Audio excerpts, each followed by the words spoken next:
നമ്മുടെ കർത്താവും രക്ഷകനുമായ യേശുക്രിസ്തുവിൻ നിസ്തുല്യ നാമത്തിൽ എല്ലാ പ്രിയപ്പെട്ടവർക്കും ക്രിസ്തീയ വന്ദനങ്ങൾ.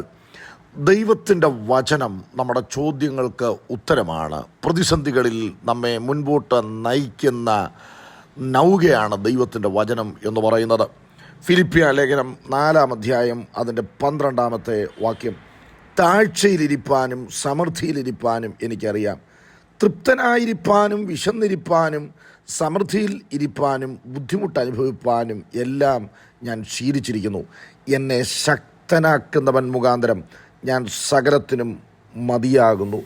അതിൻ്റെ മറ്റൊരു പരിഭാഷ ഞാനൊന്നുകൂടെ വായിക്കുന്നു: ദുർഭിക്ഷതയിൽ ആയിരിക്കാനും സുഭിക്ഷതയിൽ ആയിരിക്കുവാനും എനിക്കറിയാം, ഏത് സാഹചര്യത്തിൽ ജീവിക്കാനും തൃപ്തനായിരിക്കാനും വിശന്നിരിക്കാനും സമൃദ്ധിയിലിരിക്കാനും ദാരിദ്ര്യത്തിലായിരിക്കാനും എല്ലാ അവസ്ഥയിലും ജീവിക്കുന്നതിൻ്റെ രഹസ്യം ഞാൻ ശീലിച്ചിരിക്കുന്നു. എന്നെ ശാക്തീകരിക്കുന്ന ക്രിസ്തുവിൻ്റെ സഹായത്താൽ സർവവും ചെയ്യാൻ ഞാൻ പ്രാപ്തനായിരിക്കുന്നു. എല്ലാ അവസ്ഥയിലും ജീവിക്കുന്നതിൻ്റെ രഹസ്യം ഞാൻ പരിശീലിച്ചിരിക്കുന്നു. അപ്പോസ്തലനായ പൗലോസ് വീട്ടുതടങ്കലിൽ ആയിരിക്കുന്ന സമയത്താണ് തൻ്റെ ശുശ്രൂഷയാൽ സമാരംഭം കുറിച്ച ഫിലിപ്പിയയിലുള്ള ദൈവജനത്തിന് ഈ ലേഖനം എഴുതുന്നത്. അപ്പോസ്തലനായ പൗലോസിനെ ഏറ്റവും അധികം സ്നേഹിക്കുകയും തൻ്റെ കഷ്ടതയിൽ കൂട്ടായ്മ കാണിക്കുകയും ചെയ്തവരാണ് ഈ ഫിലിപ്പിയിലുള്ളതായ സഭ എന്ന് പറയുന്നത്. അവരോട് അവർ ചെയ്ത സഹായത്തിന് നന്ദി പറഞ്ഞുകൊണ്ട് പൗലോസ് ഈ ലേഖനം എഴുതുകയാണ്.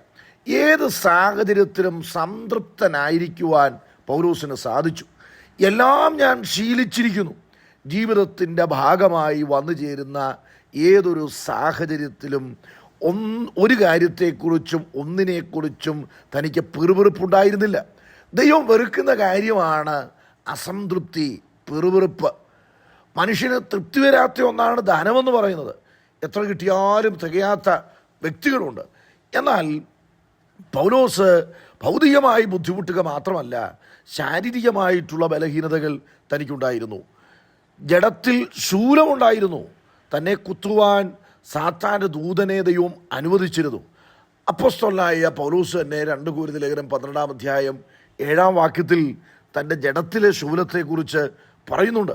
3-ാം സ്വർഗത്തോളം എടുക്കപ്പെട്ടവനാണ്. അനവധി സഭകൾ സ്ഥാപിക്കാൻ ദൈവത്താൽ ഉപയോഗിക്കപ്പെടുകയാണ്.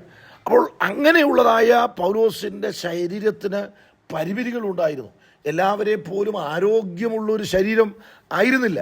ആ കാലഘട്ടത്തിൽ അപസ്മാര രോഗികളെ കണ്ടാൽ, ആ രോഗം കണ്ടാൽ അത് വിട്ടുമാറുന്നതിന് വേണ്ടി ഭൂതോപദ്രവമാണ്, അത് വിട്ടുമാറുവാൻ തുപ്പുമായിരുന്നു, വെറുപ്പ് കാണിക്കുമായിരുന്നു.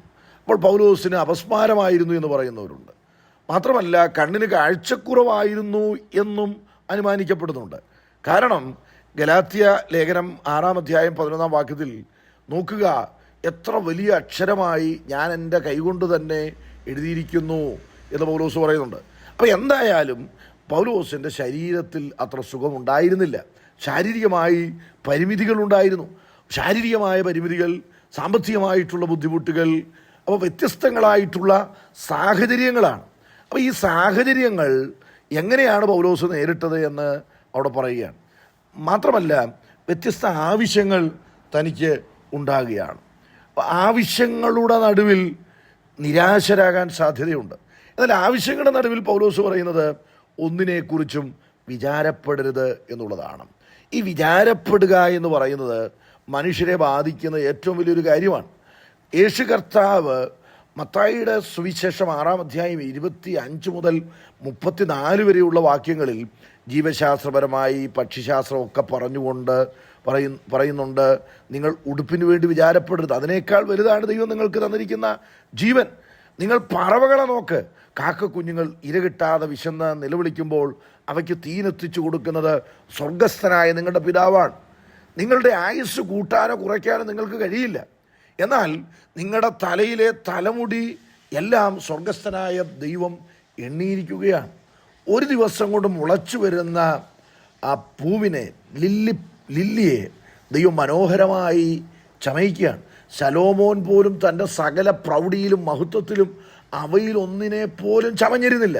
അപ്പോൾ ഇന്ന് കാണുന്നതും നാളെ തീരിടുന്നതുമായ ലില്ലി പുഷ്പത്തെ ദൈവം മനോഹരമായി ചമയിച്ചുവെങ്കിൽ അല്പവിശ്വാസികളെ നിങ്ങളെ എത്രയധികം എന്നാണ് കർത്താവ് തന്നെ അവിടെ ചോദിക്കുന്നത്. മാത്രമല്ല സാമൂഹ്യപരമായ കാര്യം അവിടെ ചൂണ്ടിക്കാണിക്കുന്നുണ്ട്. ജാതികൾ അവരുടെ ദേവന്മാരെ സേവിക്കുന്നെങ്കിലും ആ ദേവന്മാരിൽ അവർക്ക് വിശ്വാസമില്ല. ഭയം നിമിത്തമാണ് പലതും ചെയ്യുന്നത്. എന്നാൽ നമുക്ക് സ്വർഗസ്ഥനായ പിതാവുണ്ട്.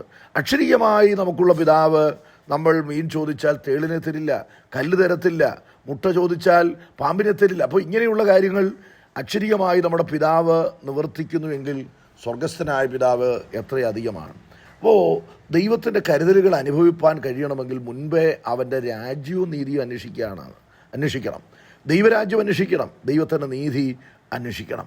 ഓരോ ദിവസത്തെയും സർവശക്തനായ ദൈവമാണ് നിയന്ത്രിക്കുന്നത് എന്ന് പറഞ്ഞാൽ ആ കാലഘട്ടത്തിൽ ഗ്രഹങ്ങൾക്ക് മനുഷ്യൻ്റെ മേൽ സ്വാധീനമുണ്ട് എന്നുള്ള ചിന്തകളുണ്ട്. ഇന്നും അങ്ങനെ ചിന്തിക്കുന്ന പ്രിയപ്പെട്ടവരുണ്ട്. എന്നാൽ നമ്മുടെ മേൽ സ്വാധീനം ദൈവത്തിനാണ്, ദൈവത്തിൻ്റെ പരിശുദ്ധാത്മാവിനാണ്.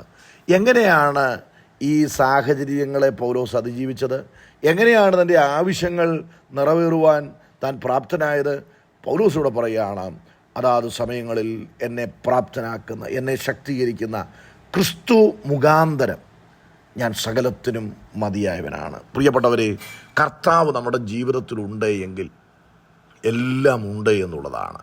സംതൃപ്തിയുടെ രഹസ്യമെന്ന് പറയുന്നത് എന്തില്ല എന്തുണ്ട് എന്നുള്ളതിനേക്കാൾ കർത്താവ് നമ്മുടെ ജീവിതത്തിലുണ്ട് എങ്കിൽ, കർത്താവ് ക്രൈസ്റ്റ് സെൻറ്റേഡായിട്ടുള്ളൊരു ജീവിതമാണ് നാം നയിക്കുന്നെങ്കിൽ, ക്രിസ്തു കേന്ദ്രീകൃതമായ ഒരു ജീവിതമാണ് നയിക്കുന്നെങ്കിൽ, നമ്മുടെ ജീവിതത്തിൽ ചിലത് നേരിടുമ്പോൾ ദൈവം എന്നെ കൈവിട്ടു, ദൈവം എന്നെ ഉപേക്ഷിച്ചു, എന്തുകൊണ്ടാണ് ഇതൊക്കെ ഭവിക്കുന്നതെന്ന് നമ്മൾ ചോദിക്കത്തില്ല. മറിച്ച് എല്ലാ സാഹചര്യങ്ങളെയും നേരിടാനുള്ള, അതിജീവിക്കുവാനുള്ള, നമ്മൾ ചിലത് നേരിടുമ്പോൾ കാഴ്ചക്കാർ ചിന്തിക്കും അവൻ രക്ഷപ്പെടത്തില്ല. ദാവീദിൻ്റെ ജീവിതത്തിൽ ചിലത് നേരിട്ടപ്പോൾ കാഴ്ചക്കാർ ചിന്തിച്ചു അവനൊരു ദുർവ്യാധി പിടിപെട്ടിരിക്കാൻ, അവനിനിയും എഴുന്നേൽക്കത്തില്ല. എന്നാൽ എഴുന്നേൽപ്പിക്കുന്ന ഒരു ദൈവമുണ്ട്, ശക്തീകരിക്കുന്ന ഒരു ദൈവമുണ്ട്. അതിജീവിച്ച് നമ്മൾ പുറത്തു വരിക തന്നെ ചെയ്യും. അതുകൊണ്ട് ദൈവത്തിൽ ആശ്രയിക്കാം. ശക്തിയുടെ ഉറവ ക്രിസ്തുവാണ്. ആ ക്രിസ്തു മുഖാന്തരം സകല സാഹചര്യങ്ങളിലും ജയത്തോടെ നയിക്കാൻ നമ്മൾ പ്രാപ്തരാകും. അതിനുവേണ്ടി കർത്താവിൻ്റെ കരങ്ങളിൽ നമ്മുടെ ജീവിതത്തെ സമർപ്പിക്കാം. ഈ വചനങ്ങളാൽ ദൈവം നമ്മെ അനുഗ്രഹിക്കട്ടെ.